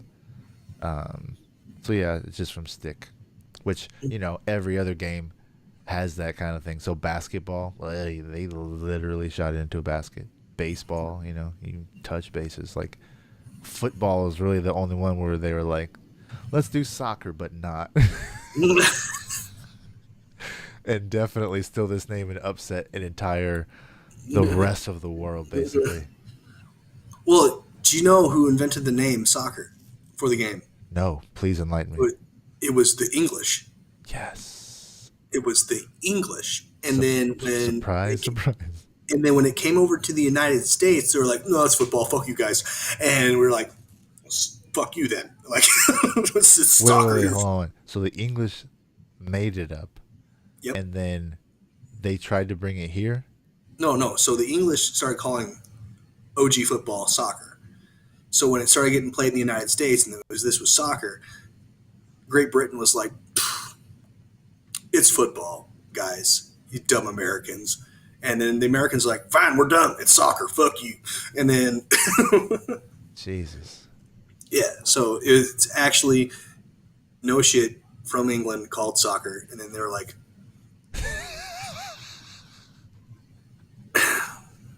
And they call it football. yep. Yes. Yep. Yeah. I mean, shouldn't the English be the most motivated to give us a big bird? I mean, get some backhanded shit I mean, in there. they got to get us back somehow, bro. We fucking left. Well, it's the same thing with inches and feet. That all came from metric and all that shit. Yeah. Well, no, see, inches and feet. That all came from England too. Mm-hmm. It was all based off of King. I think it was King James, the guy who had the Bible translated into English for the first time. Named after himself, sure, makes sense. Named after himself because it's King James' version. He dubbed it. But I think feet, inches, feet, and yards all come from him because he wanted the standard unit of measurement that was for England only because England was better than everybody, kind of thing. Sure. And so we still use that, and then England's on the metric system. Fantastic. Yeah. I appreciate subtle fuck yous like that. They got us because we're still fucking doing it. I mean, why don't they do that? Why don't they trade off?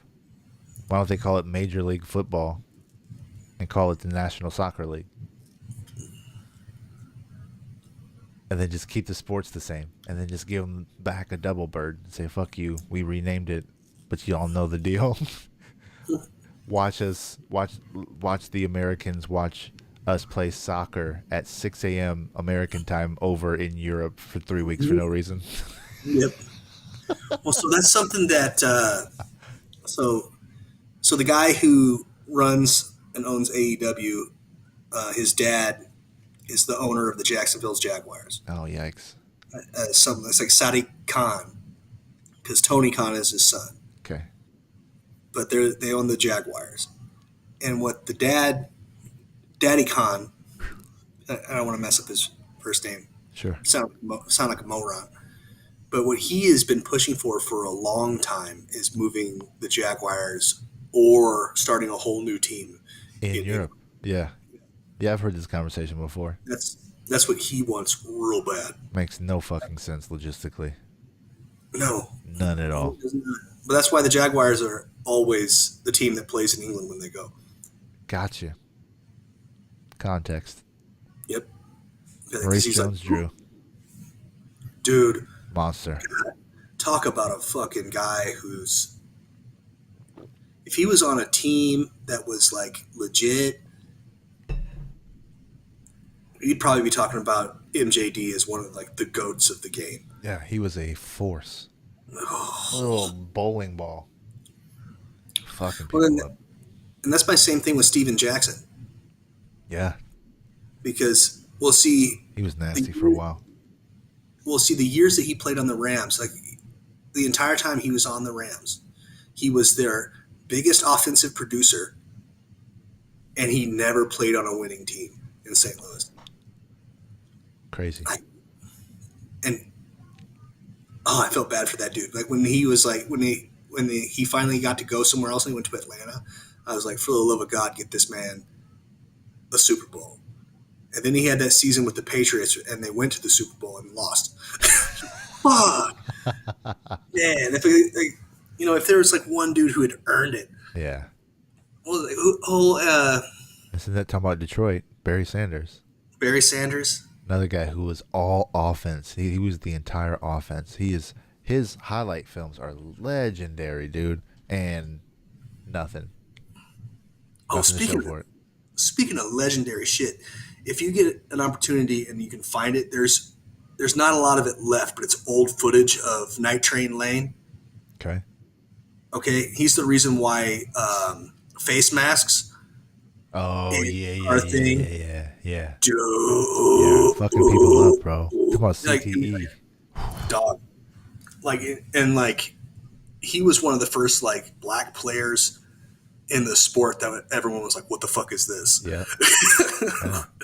Man, because like it wasn't just the face mask tackle, but he used to come out and straight clothesline fools. Yeah. Like and he was like asked in interviews like, "What are you trying to do?" So I'm trying to take his head clean off. That's what I'm trying to take his head off. That's not the Raiders, is it?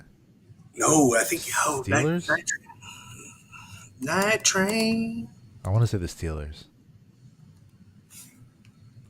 Let's see. He played for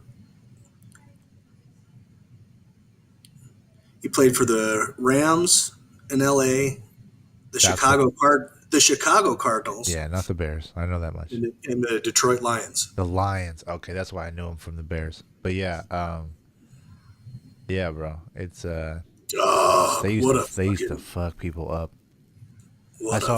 I saw a reel that was like this intro, like it was like the ABC intro that they showed before the game. They said everything they showed on this thing is now illegal in today's NFL. It was terrible. Like there was one where the guy stepped on his hand or some shit. I was like, what? Oh yeah, So just funny. man. I watched a game because like there's some games that like YouTube doesn't even pull down anymore because it's just so old in the NFL. They're not making money off it. But I watched the whole game, and it was like the Chicago Bears, because it was the '83 Bears. It was the year that they were good but didn't make it. And then like I want to say the Raiders, but it was like it was the Raiders because Howie Long was fucking people up, and Jim McMahon was playing with a concussion. If you can find that whole game and it's worth watching because you're like, God. I have some deep cuts that my mom has sent me Bears gear basically every year for the last 20 years or so. So, and one of the things that she sent me was like a 25th anniversary highlight of every great player, their best seasons and stuff like that. And there's the game that you're talking about is on there. And it's always interesting watching Kyle Long. He was a longtime Bear. I don't know if he still is or not, but Howie's son. No, because he fucking told Nagy to fuck himself and then pretty much sat out. Wow. And then he made his comeback last year. I don't know if he played much. I can't remember where he went. But I remember his brother was like stoked about it. Yeah. Because he had taken time off to like heal for some injuries, and Chicago was like come back, and he was like, how about you die? All Another organization ran by people who don't know shit about sports. Mm-hmm. Yep. And then if you know anything about like those guys, like they're all really, for the most part, funny, humble dudes. Yeah. And they'll show up to work.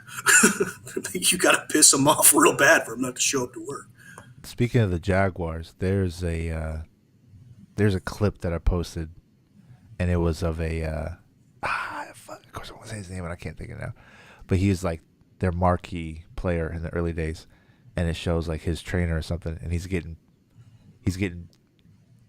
excited. He's trying to get gassed up to go out into the tunnel. And so he has his trainer slap him in the face.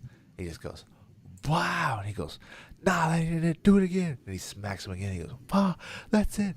We're going to get out of this motherfucker. And he looked like he's not somebody I want to see on the other side of that tunnel. Like, and that was his warm up. That was what he did to get psyched for the game. And I'm like, yeah, different level. Different level. Dude. And those dudes don't have benefits. They don't have after the fact care. Craziness. That's like Adam Jones. Pac-Man Jones. Yeah. Did you ever hear the Tom Segura joke about that? I'll butcher it. I'll have to. He was a wild dude, right? Yeah. He pretty much had to not play anymore. Because I think wasn't he the one that gave Antonio Brown the big CTE? Oh, he is responsible for a few timeless hits. I mean, they play a violent sport, right? and he's probably one of the players who the NFL shifted the rules, because defense of the receiver, all of that, all those rules are relatively new. Because, if you went up for a pass, you were fair game.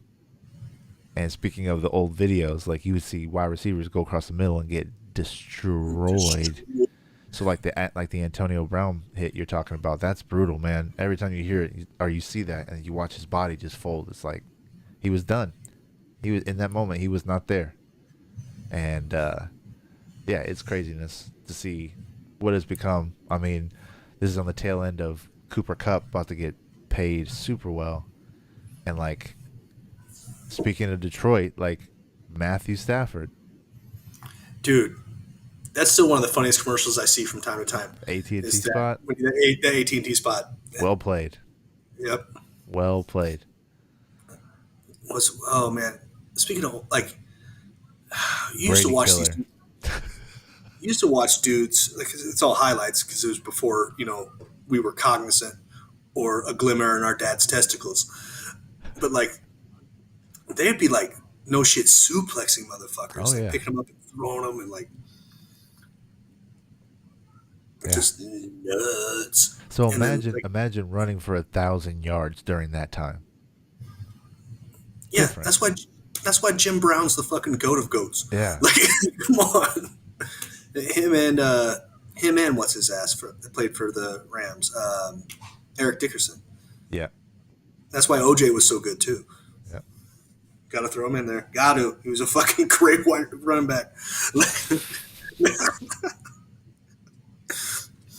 Life extracurriculars outside of the game. Bro, I was looking at this, looking up this band my dad and I were talking about for our show, and it's from a classic hip hop track that has been sampled over and over and over again. It's one of the early cornerstones of hip hop, and we're talking about the band members.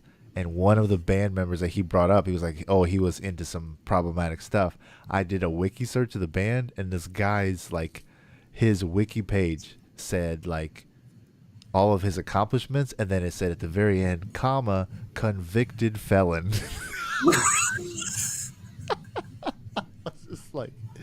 I was like, damn, on the wiki page? Like, he's like, yeah, that whole band, it was the Incredible Bongo Band. He was like, bunch of talented people, but they were into some stuff. And so, but and that was back in the day. So who knows what that actually means, but yeah, man. So yeah, it's funny that you got to give OJ his due. That's funny. You ever watch an OJ Simpson highlight video? Bro. the tapes haven't changed, bro. None of that changed. But the murder, the double homicide, kind of knocks you off a peg. He basically is responsible for the Kardashians. Yeah. It's OJ's fault. So no, I don't give as much flowers as he deserves for his running back acumen. He gets much more in the opposite direction for, one, the double murder, two, the spawn of the Kardashians, and there was a third, and I just dropped it. It fell right off the face of my brain. Trying to steal his shit back and going back to prison. Oh, yeah, that too. And he's not black, he's OJ. So, there's all of those things. There's that. Wrapped into one. Who benefited on the back end of Rodney King. So it's like, yeah, he's that guy too. Yep. He ran the ball great though. He can run that fucking rock, man. That's the same light that you can't really talk about Chris Benoit. Wait, was that a wrestling parallel? Yes, it is. Wait, no. Please tell me about the ails of Chris Benoit. Well, no, you can't talk about Chris Benoit. Like, if you ever watched his matches and you watched him, he was really, really, really, really good. Probably one of the better technical wrestlers, small men, to ever do it in the business. Like, okay. if you want to learn how to do technical wrestling and how to be not a huge man, you watch Chris Benoit matches. But then he killed his family and himself, so you can't really. Wait a minute. Wait a minute. Bury the lead. Killing. Bury the lead. What? Yeah. Oh, hey, by the way, this is on the news right now as we're talking. It says, Suns COVID outbreak. 6 members of the Suns staff tested positive during the Mavs series.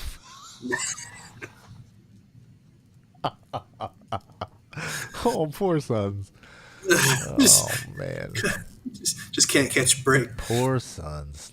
Man. No, did you not know that? I name recognition. I recognize the name Chris Benoit. If I saw him in a highlight or a clip, I would recognize him. I do not recall the murder of himself and his family. So he started having, like, he was obviously. Oh, see, If you this look is a at- mental health thing, man. No. If you watch his career, he went from a really small guy to a really jacked small guy. Oh, well, so yeah, technically. And he definitely had some brain damage shit too. But he wasn't himself after Eddie Guerrero died. Okay. But like something happened and he fucking snapped. Something snapped in him.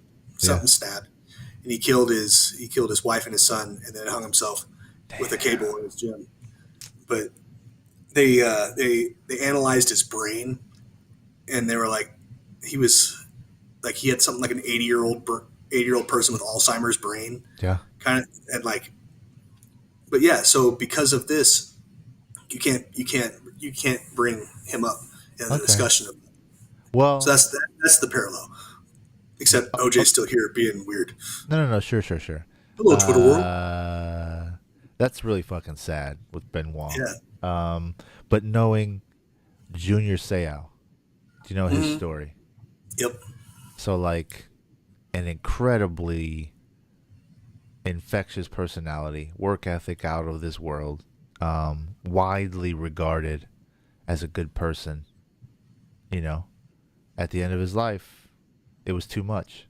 And so his family, I remember the hoopla regarding his family being adamant about getting his brain scanned, and then the whole, CTE really popped off after that. But yeah, man, when it comes to, because that is mental health, right? That is literal, the definition. Trauma, physical trauma to your brain that does not allow you to operate normally. Yeah. And then any emotional trauma that you throw on top of that, bro, it's a fucking powder keg. So I have my next door neighbor back in Indiana. I think I mentioned the silver bullet story. My buddy Cody, he went to Iraq, and he was there I think he was there a couple of times. And he was over there when my brother passed. And his unit did not allow him to come home for the funeral. He wasn't the same. Yeah.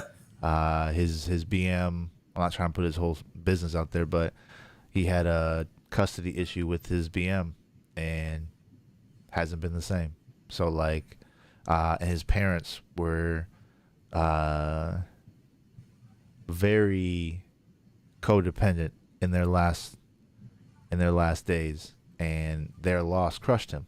So it was just one thing after another, on top of military trauma. So it's like he's not been the same person, and I am concerned about his well-being every time I think about him. So like, if something were to happen in that regard, I wouldn't be surprised. But I wouldn't. But I don't think I'd put him in the same boat as OJ. So if anything, I think Chris Benoit, especially nowadays, is worth talking about because of the head trauma. OJ is broken, bro, for a different reason. Yeah. He is an outlier. And not because he got hit in the head, but because of his own upbringing, because of society, because of a lot of things. So he does have I do feel compassion for him, but every time he's on Twitter for no reason saying some dumb shit, I'm just like, well, man, you don't make it any easier. Yeah. Orenthal is such a dope name. Orenthal If I came across somebody whose name was Orenthal and they had any kind of bravado, any kind of just swagger to them, I would have respect for them because their name's fucking Orenthal. Right. That's wild, bro. That is a strong ass name. Yeah. And it's a mouthful as well. Such a dope name. What does that sound like from a drunk person? Oh.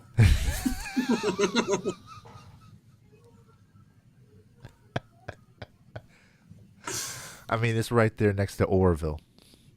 Yeah. Oroville Redenbacher, no plug intended. Or the show. That's a fucking name, bro. Sober Swole? Mouthful. You should change the show's name to Orville. Orenthal Orville. The OEOs? Ooh. The OEOs. OEOs. Wow. Who are you gonna be? Are you gonna be Orenthal or are you gonna be Oroville? Dude, Do we have to rock, paper, scissors for it? How do we do it? Flip a coin on that. Do we the rock, paper, scissors it, or what do we do? I did see an ad while we were talking for Black Adam. Yeah. Any thoughts on that? It should be good. Yeah. Did you see Top Gun? I haven't. No. I don't like going to the movies. I don't want to spend $50 to watch it right now. Where are we at? I second that, sir. No motivation, especially after they charge you $30 for 48-hour rental. Like, fuck a theater right now. Yeah. No thanks. I was driving back from the West Side, and there was a theater that was being torn down off of, like, not Shea, I want to say Tatum or something like that, but I was like, I kind of felt sad inside, but after my second thought was like, fuck theaters. Well, it's like overpriced food, candy. I used to go for like the event of it, but it's at the point now where like the seats, how the seats are and how the seats have to be, unless it's like a IMAX or something. Those chairs, man, with my knees sitting in those chairs for an hour 45, dog, like it's not for me. Like, that's how I feel every time I go to a stadium for a professional sports team.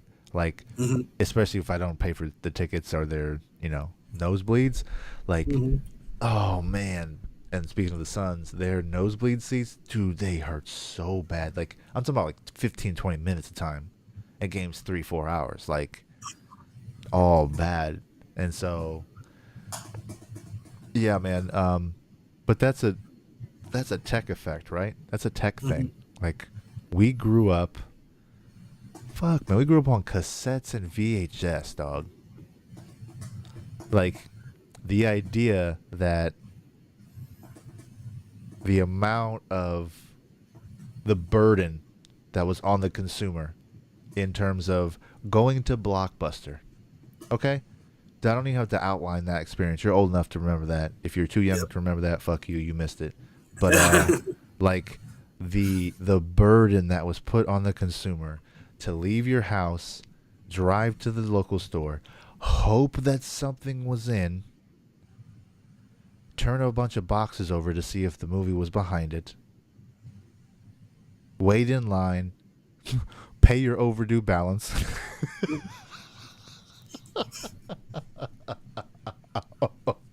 An overdue balance. Can you imagine that if Netflix sent you a bill, bro? Hey, by the way, you didn't rewind this. Yo, I just had a memory. A memory. That was real life. So do you remember? So the back room with the curtain, right? Oh yeah. Where all the adult movies were. Yeah, where the naughty zone was. Sure. Naughty zone. I remember I was like, I had to have been like 7. Ooh. And I'm just walking around and looking, and I never like went back into this zone. But I saw this guy standing there looking at movies, and I go, "Hi, what movies are back here? Are there any good movies back here? And Oh no. he goes, these aren't kids' movies. Well, what are they? He goes, they're just for grown-ups, buddy. Good for him. I said, oh, okay. And I, jaunted on off, doing JDHD things. But And the only boundary was a curtain. the curtain. Man. Wow. I remember Faces of Death. Yes. Man. I think that's why I think that's why I have the ability to watch school shootings and like first person POV body counts, because like watching people fall from skyscrapers and then bounce 2 stories and then land again. Like why did a 9-year-old need to see that? They used to play the Al Qaeda decapitations on the news. Bro. I forgot about the beheadings. Damn. They used to play them on the fucking news. Like you turn your TV on and there was some like guy cutting another dude's head off and you're like, oh, that happened today. So wild, dude. We were kids. We watched it on the news. No fucking business. No business. But yeah, so take all of the burden of renting a video and then getting your tracking game on to make sure that the picture quality was as sharp as it could be at 320p or whatever that was. And probably 240, probably worse than that. God damn, because 480 is bad. I could literally take my phone and I could search whatever movie from that time period, and I'll have it instantaneously in the best quality. And if I have nice Wi-Fi, there will be 0 interruptions, maybe commercials. Like the leaps and bounds that we've been a part of, man. It's craziness. Dude, do you remember the VCRs that came out and they had the auto tracking? And it was like it was like its own special effects show before the movie started. Yeah, and it was like, don't worry, we'll find the best. Yep. We'll make it the best for you by ourselves. We'll find it for you. Living in the future. Be kind, please rewind. That was real life, man. And you were a dick if you didn't rewind your videotapes. I remember, so my grandparents had the VCR that didn't have the rewind option. And they had a no shit other machine that rewound the video. They did. They had a separate device. Yep. Speaking of you fucking kids, man, you don't know how good you have it. You don't know shit. You can watch the same movie instantaneously right over again. I was part of Netflix when they would mail you DVDs. Yep. Like, stop raising your prices, Netflix. I've been a customer, dog. I've been loyal. Man. I've been good to you. It's crazy. We're just seeing this, like, it's just in real time. Yep. Are you into Stranger Things at all? I haven't watched it. I'm waiting for it to be done. It's done. For this Okay, season. so well no, I mean I'm waiting for it to be done. Okay. So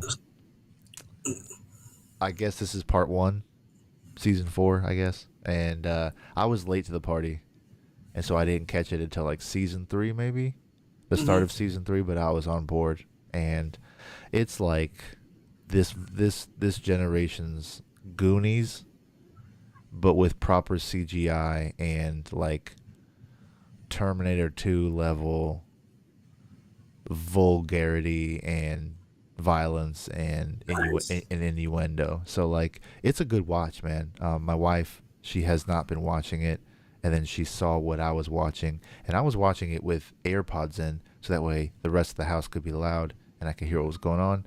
And she was captivated, dog. Like she was fixated on it. And the fact that it's from a small town in Indiana is like it plays right into the nostalgia for our generation. So it's no surprise that kids love it and adults do too, because it's their market research is on point. So if you get a chance, I would watch it. If you don't, It'll be another thing that you miss because there's so much that you can get, so many good shows, so much entertainment, so many options. Look at you. Until That's Squid another. Game 2 comes out. That's another thing, man. Like, What's that? there's so much good stuff. So much. We're in the midst of the golden age of streaming. Like, it's happening in real time. And I was talking to my buddy Jeff about the same thing happened with music, because it used to be where we had 3 channels, where we had TiVo, where we had, these different phases of you had to be around for the show. So it was TiVo, and then what was the kangaroo box? Wasn't that TiVo? The TiVo was the Right, there was TiVo, but then there was something else. It was like better than TiVo because you can record multiple things at the same time. Yeah, you're right. I don't remember what it is now. And and you had bigger storage space too, or something like that. Yep. Like Anyway. the cloud before the cloud. Yep. But now everything is on demand. And so, in terms of music, we are inundated with new stuff all the time, from every direction, from main genres, from subgenres, from experimental shit to not really an actual song, but it's viral on TikTok, so it's everywhere. Like, there's so many different ways that we hear things, on top of the world being crazy, that we're missing a lot. So in the same parallel, we're backwards where we were with music, because music, you had very little access. If you did get it, you got it secondhand from a different part of the country. Like, there were so many different things. Like, fucking Casey Kasem and radio shows made sense because you would tune in to see what the actual best songs were, because you didn't know otherwise. And so there's so much classic music that people have never heard of, and it's from like time frames. So like the song we were talking about was from like 2012, 2013. He had no idea. He had heard another song on the same album, and then for whatever reason got motivated it came across like on his Pandora or his Spotify or whatever. And so then he went right to the album and listened to the whole thing. He was like, dude, I had no idea this album was so good. I was like, you would never know, because there was that was during the prime of when we were just like, oh shit, what is Wi-Fi? Oh shit, what is the cloud? Oh, I can have a music immediately? Oh, I pay $1 for a track? Like, all of that stuff was unheard of. It was all new. We're learning. We're all the guinea pigs for all this. So we're beta testers for all this stuff. And so, but like, just seeing Netflix being so commonplace now, to where it's so profitable that they are like, if you use your buddy's password, no big deal.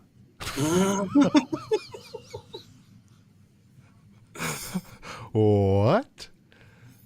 What business model is that kosher? Like, what? And so now they raised the prices a couple of times within the last few years, and now they've publicly come out and said, yeah, we're going to start restricting that. So if you share someone else's password, get your own account. Yeah. And a lot of people will be upset, but the amount of people who will then have to get accounts will make up for that difference. Well, because they started taking profit hits. Sure. So, gotta keep feeding the machine. I had another. How'd they take profit hits, though? For what? It's like signups were way down. Compared to what, though? Because during the pandemic, everything shot up. Oh, yeah. So, of course, and based off of capitalism, year over year, it's supposed to be better. So how do you get better from everybody's at home all the time? It's an anomaly, man. It can't happen again. It shouldn't. It will. It can't. It shouldn't. What? Oh. I'm just excited to get my monkeypox. Nah, man. I don't need that problem. I don't need that shit, man. Oh, here it is. Mickelson joins live, or is it LIV? Is it live? Golf tour. Wants to keep PGA Tour options open. And the PGA Tour is like, nah, man. You're playing when we want you to, and that's it. Yep.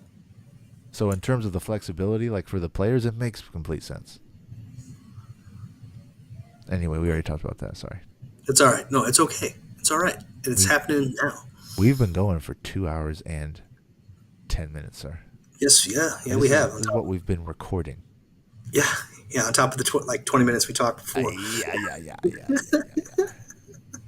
Well, the name of this episode is Buying Houses and Other Nonsense. Yes. So, yes, because nobody's doing that right now. nah. Nobody's buying houses or watching a court trial that has no reference over their life. Yeah, nobody's doing that. Yep. Nah. We talked about nothing relevant. Hilarious. Well, we probably should. Because it's 10:30 and...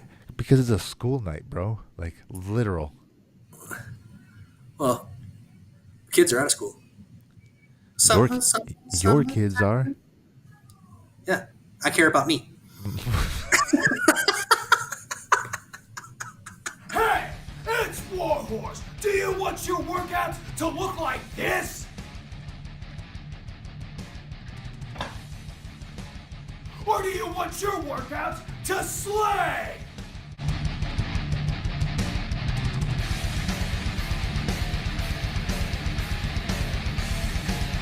When Warhorse picks his pre-workout, he wants it to slay. If you want second place, go with somebody else. If you want to be a champion, go with Royalty Nutrition. Bye Studios, baby. Bye. Bye.